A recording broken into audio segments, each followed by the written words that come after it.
ओम नमः सिद्धेभ्यः शुद्धात्मने नमः। नमो जीर्णाणम। सभी को सादर शुद्धात्म वंदन।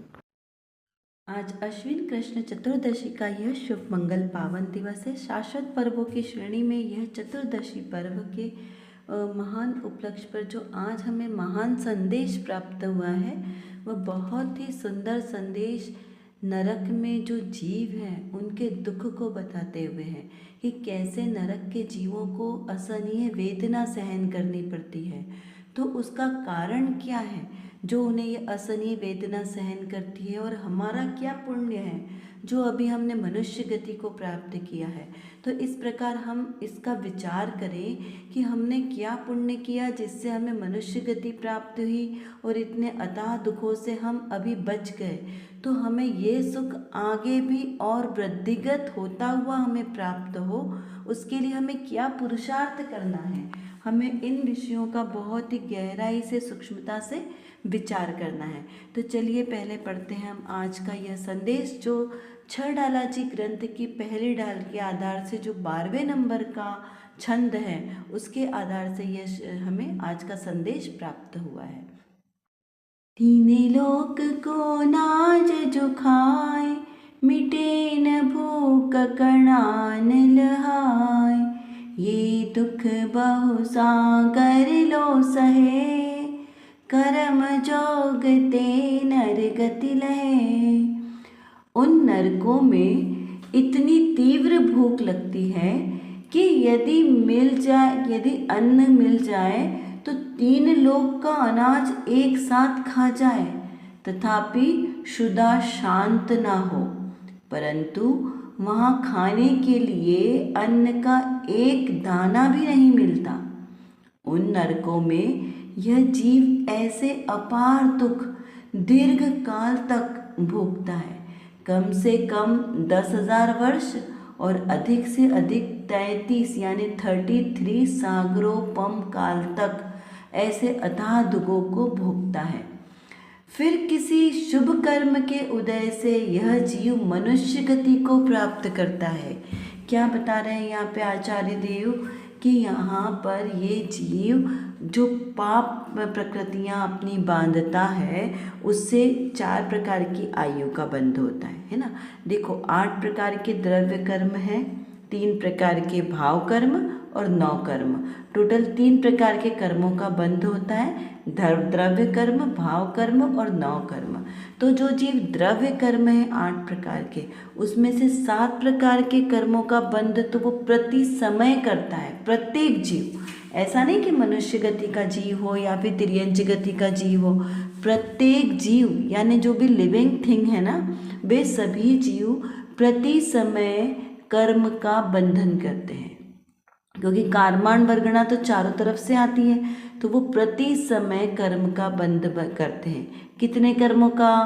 7 कर्मों का, 7 कर्मों का बंध प्रति समय जीव को करता रहता है। एकमात्र आयु कर्म ऐसा है जिसको नियम के आधार से, उसके नियम है कि वो कब कब बंधेगा कब नहीं बंधेगा, तो उसके अनुसार वो अपने जीवन काल में 8 बार उसे चांस मिलता है बांधने का। कितना? इसके विषय को हम बहुत डिटेल में समझेंगे ना तो थोड़ा सा लंबा चला जाएगा। हम इसको शॉर्ट में समझते हैं कि प्रत्येक जीव के जीवन काल में 8 ऐसे चांस मिलते हैं जब वो आयु का कर्म बंद करता है।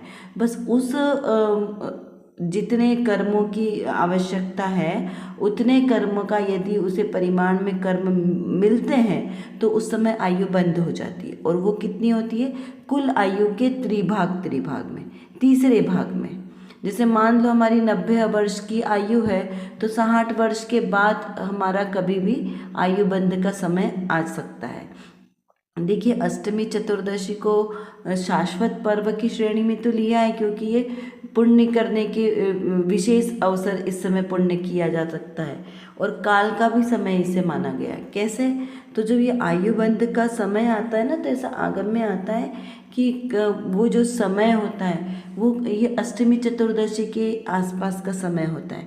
तो इसलिए कहा जाता है कि अष्टमी चतुर्दशी के दिन विशेष रूप से आप अपना समय धर्म ध्यान में बिताएं, पंचमी के हैं। ये जो शाश्वत तिथियां कही है ना, इसमें विशेष रूप से पूजा अर्चना धर्म ध्यान में मंद कषाय से जीवन व्यतीत करने को कहा जाता है कि कभी कदाचित आयु बंध का समय आ जाए तो आपको कुगतियों की आयु ना बंधे। इस अपेक्षा से जीव को अपने परिणामों को संभालने की यहाँ पर प्रेरणा दी जाती है। इसलिए कहा जाता है कि आप विशेष रूप से संयम आदि से रहें। तो यहाँ पर आचार्य देव कह रहे हैं नरक गति के दुखों का वर्णन करते हुए कि नरक गति में इतनी तीव्र भूख लगती है कि वो 3 लोक का अनाज एक साथ खा ले, लेकिन वहाँ पर कितना भोजन मिलता है? एक अन्न का दाना भी भोजन नहीं मिलता। क्यों? ये उनके पाप का उदय है ना। और मनुष्य का, हमें मनुष्य जीवन में कितना भोजन मिलता है? भर पेट में हमें भोजन मिलता है, लेकिन फिर भी हमारी भूख शांत होती है क्या? नहीं होती है। तो इसका क्या मतलब है? इसका मतलब ये है कि आपको भोजन मिले तो भी आपकी भूख शांत नहीं होगी, भोजन ना मिले तो भी आपकी भूख शांत नहीं होगी। तो भूख तो कभी आपकी शांत नहीं होगी। क्यों? क्योंकि ये इच्छा है ना, भोजन करने की इच्छा। और इच्छा क्या है? दुख का कारण है। इच्छा रूपी गड्ढा कभी भरता नहीं है। हमारा पेट तो फिर भी भर जाता है, भोजन के बाद फिर से खाली हो जाता है, फिर से हम उसको भर लेते हैं, फिर खाली कर देते हैं। तो इस प्रकार से ये गड्ढा है वो पूरी तरीके से कभी तृप्त नहीं होता कि नहीं बस अब हमें भोजन तो नहीं चाहिए, अब हमें निराहारी बनना है। तो ऐसा वो सुख कब प्राप्त होता है? जब हम स्वयं को निराहारी अनुभव करते हैं, तब हमारी इच्छाएं समाप्त हो जाती है। तब हमें किसी चीज़ की इच्छा ही नहीं बचती कि अब हमें कुछ चाहिए, है ना। और वो हम अपने आप को तृप्त परिपूर्ण कब अनुभव कर सकते हैं? जब अपने आप को हम द्रव्य दृष्टि से आत्मा अनुभव करेंगे। जब हम द्रव्य दृष्टि से स्वयं को आत्मा का निर्णय करें कि मैं आत्मा हूँ, तब हमें किसी भी पर पदार्थों की इच्छा नहीं रहती। क्यों? क्योंकि हमने क्या जान लिया? पर पदार्थ कोई भी मेरा इष्ट अनिष्ट करने वाला नहीं है। पर पदार्थ का मैं करता नहीं हूँ, पर पदार्थ का मैं भोगता नहीं हूँ, पर पदार्थ मेरे नहीं हैं, मैं इनसे अत्यंत भिन्न हूँ। तो फिर मैं कौन हूँ? मैं एकमात्र जीव द्रव्य हूँ। जीव द्रव्य हूँ, मात्र जानने देखने वाला, मात्र ज्ञायक स्वभाव वाला मैं जीव द्रव्य हूँ, बस मात्र जीव। तो जब मात्र जीव हमने अनुभव कर लिया, निर्णय कर लिया कि मैं मात्र जीव हूँ, तो फिर किसी और वस्तु की हमें इच्छा ही नहीं है अंतर्मन से। तो वो कहते हैं ना कि अंतर्मन से कनेक्शन काट दिया। देखिए हमने अपने घर में सबने फैन देखा है ना, फैन पंखा जो हमारे ऊपर लगा होता है, घूमता रहता है ना, गोल गोल गोल गोल घूमता है। कब घूमता है? जब हम उसको स्विच ऑन करते हैं तो वो घूमना प्रारंभ हो जाता है। और बंद कब होता है? जैसा ही हमने स्विच ऑफ किया वैसा ही पंखा बंद हो जाता है क्या? नहीं होता, वो काफ़ी देर तक घूमता रहता है। तो क्या इसका मतलब है कि अब वो बराबर बंद नहीं हुआ? नहीं, हमने कनेक्शन तो काट दिया है, उसको स्विच ऑफ कर दिया है, लेकिन अभी भी वो अपने अनुसार कुछ समय तक घूमता रहेगा। तो वैसे ही जब जीव ने ये श्रद्धान कर लिया कि मैं जीव हूँ, तो यहाँ पर क्या हुआ? उसका कर्मों का वो जो बंधन होने का कनेक्शन था ना, वो कट गया। क्या हुआ? वो बंधन का कनेक्शन कट गया। अब उसको आगामी का बंध नहीं होगा, नवीन बंध, लेकिन जो पूर्व में उसने बंध किया है ना, वो आगे कुछ समय तक चलता रहेगा। क्योंकि जो पूर्व में कर्म बांधे है उसका उदय तो आएगा ना, तो तब तक वो जीव संसार में रहेगा, गृहस्थ अवस्था में भी रहेगा। आपको संसार के सभी कार्य करता हुआ भी दिखाई देगा, भोजन करता दिखाई देगा, किसी को धर्मोपदेश देंगे, समझाएंगे, व्यापार धंधा करेंगे, सब काम एज इट इज़ जैसे पहले चल रहे थे। लेकिन बाहर से देखने में किसी को कोई फ़र्क नहीं दिखेगा कि कोई फ़र्क दिख रहा है, क्योंकि कोई बाहर से थोड़ी दिखता है कि आपके अंदर में ज्ञान का सूर्य कितना जागृत हुआ। लेकिन अंतर की परिणति धारावाही कहाँ चल रही है? अपने शुद्धोपयोग रूप दशा पर चल रही है। धारावाही भेद ज्ञान उसका कंटिन्यू प्रारंभ है। क्यों? क्योंकि उसे ज्ञान हो गया है कि मैं एकमात्र ज्ञाता दृष्टा स्वभावी आत्मा हूँ और ये पर द्रव्य मेरा कुछ भी भला करने वाले नहीं है। कोई मनुष्य हमारी निंदा करे तो उससे हम निंदनीय नहीं हो गए, किसी ने हमारी प्रशंसा कर दी तो उससे हम प्रशंसनीय नहीं हो गए। सारे पर पदार्थ मात्र मेरे ज्ञान का गेय है, पर द्रव्य कोई भी मेरा अच्छा या बुरा करने वाला नहीं है। प्रशंसा का होना, पुण्य कर्म के आश्रय से वो यश कीर्ति का बंध बांधोगे तो यश मिलेगा, अपयश कीर्ति का पूर्व में बंध किया होगा तो अपयश मिलेगा। इसमें मेरा क्या? मैं इसका करता नहीं हूँ, मैं इसका भोगता नहीं हूँ, मैं एकमात्र इसको जानने वाला हूँ, मात्र जानने वाला। ऐसा अनुभव करेंगे तो फिर वो चाहे हम नरक में रहें या मनुष्य में रहें या देवगति में रहें या तिर्यंच का बंध हो, क्या फर्क पड़ता है? गतियों में सुख या दुख नहीं है। कोई भी गति सुख दुख का कारण नहीं है। क्यों? क्योंकि संसार है ना, गतियों में परिभ्रमण करना तो संसार का कारण है, और संसार तो दुख रूप ही है, तो फिर वहाँ पे सुख और दुख की कल्पना का तो कोई प्रश्न ही नहीं है, क्योंकि वो तो दुख स्वरूप है, फिक्स है ना कि वहाँ पे दुख है। तो सुख का है, सुख स्वरूपी आत्मा तो एकमात्र मेरे पास ही है। मैं स्वयं ही हूँ सुख स्वरूपी आत्मा, कहीं और ढूंढने जाने की आवश्यकता नहीं है। तो वो जो सुख स्वरूपी मेरा आत्मा है, उसी के आश्रय से मुझे सुख की प्राप्ति होने वाली है, अन्य कहीं पर भी सुख नहीं है। इस प्रकार से विचार चिंतन करने से वो जो सागरोपम समय का जो बंध है ना, वो भी चुल्लू भर रह जाता है। इस प्रकार यहाँ के आज के संदेश में ये बात आई है। देखिए, रत्नकणिका में भी बहुत सुंदर प्रश्न किया है। यहाँ पर प्रश्न किया है कि शुभ राग को ज्ञानी हे मानता है, तो फिर सोरस कारण भावनाओं को क्यों भाता है? देखिए, शुभ राग को ज्ञानी ने हे माना, एकमात्र अपनी आत्मा को उपादेय माना, तो फिर सोरस कारण भावनाएं भाने का क्या औचित्य? तो उसका समाधान करते हुए यहाँ पर पूज्य गुरुदेव श्री की चर्चा में आता है कि ज्ञानी सोरस कारण भावनाओं को भाता नहीं है, परंतु उसे उस प्रकार का राग आ जाता है। वास्तव में ज्ञानी की भावना तो स्वरूप में स्थिर होने की ही होती है, किंतु जब पुरुषार्थहीनता से स्वरूप में ठहर नहीं पाता, तब हेय बुद्धि से शुभ राग आ जाता है। विचार पूर्वक देखा जाए तो ज्ञानी उन भावनाओं को जानने वाला ही है, करता नहीं है। क्या कहा यहाँ पर कि शुभ राग ज्ञानी को सहज आ जाता है। वो बुद्धिपूर्वक नहीं करता है कि मुझे शुभ राग करना है, मैं पूजा पाठ करूँगा, दया दान आदि करूँगा, मैं इतने व्रत उपवास करूँगा तो मुझे इतने उपवास का फल मिलेगा, इतना पुण्य फल मिलेगा। प्रतिदिन मंदिर जाने का फल करोड़ों उपवास का बताया है, तो मैं रोज मंदिर जाऊँ ताकि मुझे करोड़ों उपवास का फल मिले। इस प्रकार बुद्धिपूर्वक वह कार्य नहीं करता।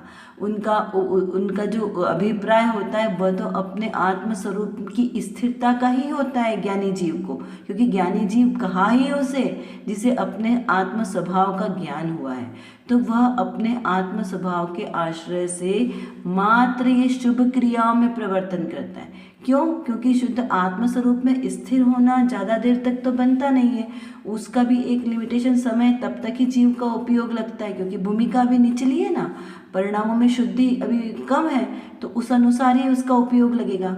तब जब वो जितने समय अपने आत्म परिणामों में स्थिर है तब तक तो उसे कोई विकल्प नहीं है, लेकिन जब परिणाम उसके आत्मस्वरूप में स्थिर नहीं होते हैं और वो अपने उपयोग से बाहर आता है, तो बाहर में सहज ही उसे इस प्रकार के विचार आते हैं, व्रत आदि करने के, षोडश कारण भावना भाने के, दयादान आदि करने के, धर्मोपदेश देने के, 28 मूल गुण पालन करने के।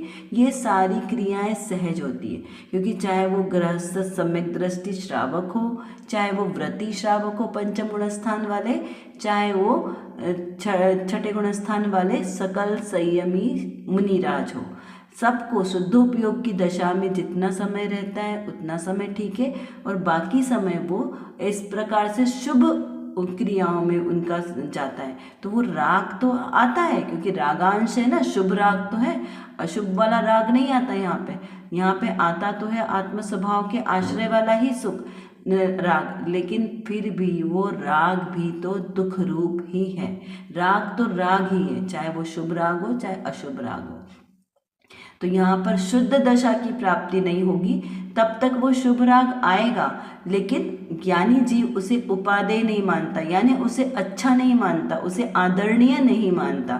इस प्रकार से वो जो सहज रूप से भाव आ रहा है तो वो आता है और चला जाता है। तो वास्तव में ज्ञानी की भावना तो अपने स्वरूप में स्थिर होने की ही रहती है, किंतु वो जो पुरुषार्थ की हीनता के कारण वो जब तक स्वरूप में स्थिर नहीं हो जाता तब तक क्या कहा, हेय बुद्धि से शुभ राग आ जाता है। हे बुद्धि से यानी उसे उस समय में भी ये विचार है, ये उसे अपने ज्ञान में है कि ये राग भाव है और ये भी छोड़ने लायक है। अरहंतादिक की भक्ति करना, पूजन करना, स्वाध्याय करना, जो योग्य जीव है जो आपसे धर्म श्रवण सुनना चाहते हैं उनको धर्मोपदेश देना, ये सब भी राग भाव है। ये वो उस समय में भी जानते हैं और उससे अंतर मन से निवृत्त होने का पुरुषार्थ भी करते हैं कि ये मेरा कार्य नहीं है, ये आहार आदि लेना मेरा कार्य नहीं है। और अंदर में भावना क्या होती है कि कब मैं निराहारी स्वरूप को ध्याऊंगा, कब मेरे अंदर में इतना पुरुषार्थ जगे कि मुझे निराहारी स्वभाव प्राप्त हो, मुझे आहार लेने का विकल्प ही ना हो, कब मैं अपने आत्मस्वरूप में इतना स्थिर हो जाऊं कि मुझे किसी को कुछ भी समझाने का, बताने का, कुछ भी करने का भाव ही ना आए। क्योंकि भाव ही नहीं आएगा तो दशा शुद्धोपयोग रूप होगी। अब जब तक शुद्धोपयोग में इनकी दशा नहीं रहेगी, अंतर में स्थिरता नहीं रहेगी, तो सहज ही वो जीव करेगा क्या, उसे कुछ न कुछ तो कार्य है ना, क्योंकि स्थिरता नहीं है। तो अभी वो जीव अशुभ में बिल्कुल नहीं जाएगा, लेकिन जो भी क्रिया करेगा वो सब शुभ कार्य की होगी। धर्म प्रचार प्रसार करना, ये सारी क्रिया कहे तो हमारे समाज का उत्थान करना, सामाजिक कार्य, ये सारे कार्य इसका किसी कैटेगरी में आएंगे, ये सब शुभ राग की कैटेगरी में आएंगे। मंदिर बनवाना, मंदिर का जीर्णोद्धार कराना, फिर व्रतियों की सेवा करना, दया दान करना, पूजा पाठ, सभी क्रियाएं यहाँ पर शुभ राग की श्रेणी में आएंगी।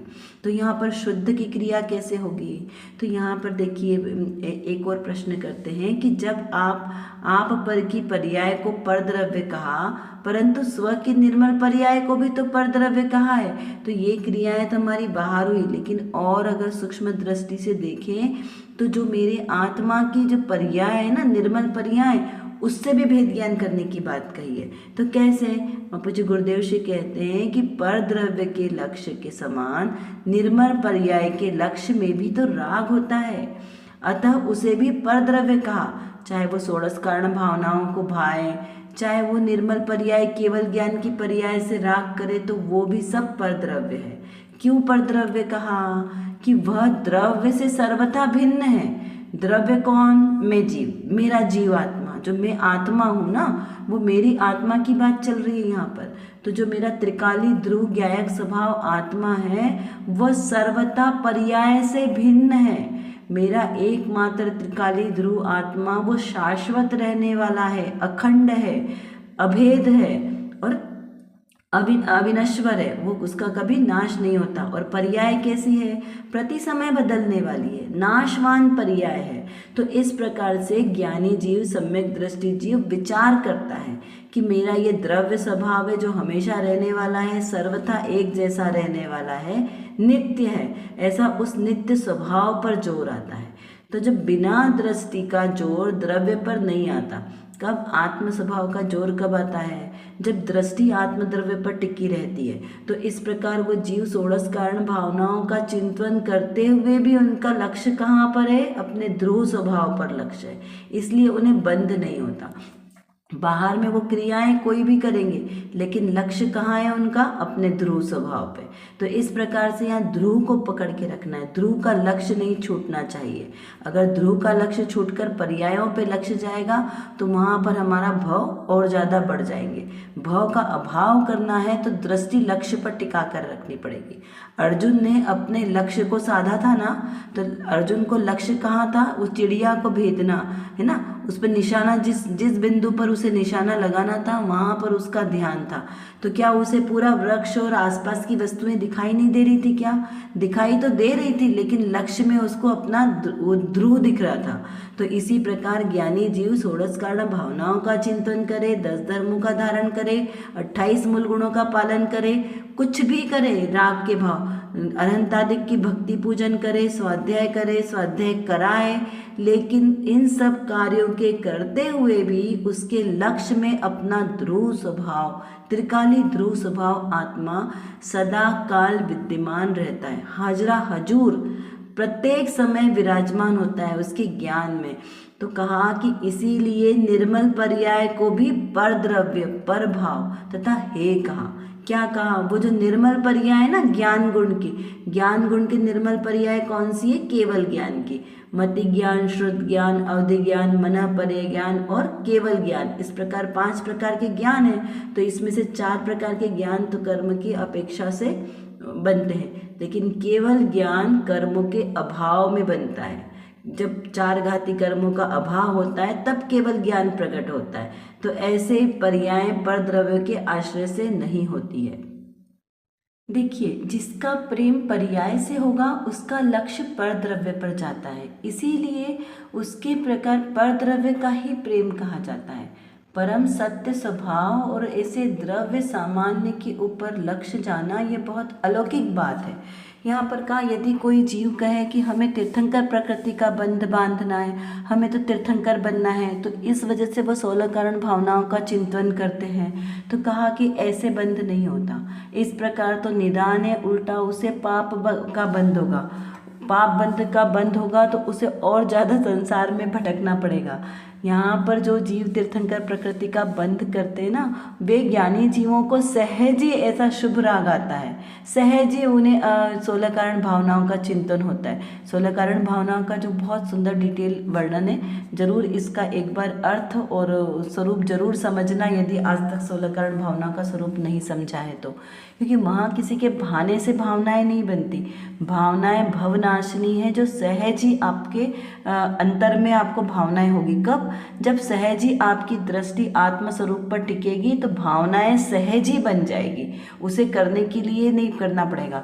जैसे आप उदाहरण देखें तो जब कोई लड़की माँ बन जाती है, पहले वो माँ नहीं है, और माँ बनती तो सहज ही उसमें पुत्र के प्रति प्रेम सहज ही उमड़ता है। तो उस प्रकार सहज ही पुत्र माता को जिस प्रकार पुत्र से प्रेम सहज ही उत्पन्न होता है, वैसे ही ज्ञानी जीवों को सहज ही वैराग्य रूपी 16 कारण भावनाएं भाने के परिणाम होते हैं और उनका बंध भी सहज ही होता है। इस प्रकार हमें इसको समझना है। चलिए कुछ प्रश्नों के माध्यम से थोड़ा सा चिंतन धारा को और बढ़ाते हैं।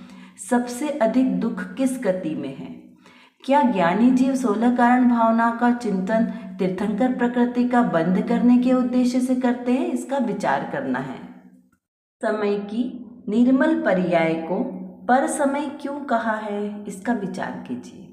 क्या सर्वथा छोड़ने योग्य किसका लक्ष्य हटाना है हमें, जो सर्वथा छोड़ने योग्य, और किसका लक्ष्य करना चाहिए जो सर्वथा हमारे लिए आदरणीय है?